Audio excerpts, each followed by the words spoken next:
కలియుగ వైకుంఠం తిరుమలలో ఈ నెల 25న రథసప్తమి పర్వదినాన్ని అత్యంత వైభవంగా నిర్వహించేందుకు టీటీడీ అన్ని ఏర్పాట్లు చేస్తుంది.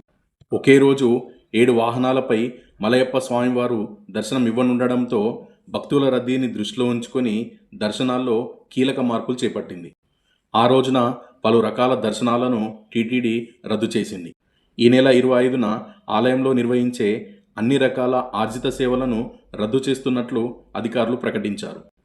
ఎన్ఆర్ఐలు, చంటిబిడ్డల తల్లిదండ్రులు, సీనియర్ సిటిజన్లు మరియు దివ్యాంగుల కొరకు కల్పించే ప్రత్యేక దర్శనాలను ఆ రోజున అనుమతించరు. రద్దీని నియంత్రించేందుకు తిరుపతిలో ఈ నెల 24 నుంచి 26వ తేదీ వరకు స్లాటెడ్ సర్వదర్శనం ఎస్ఎస్డి టోకెన్ల జారీని పూర్తిగా నిలిపివేస్తున్నట్లు టీటీడీ స్పష్టం చేసింది.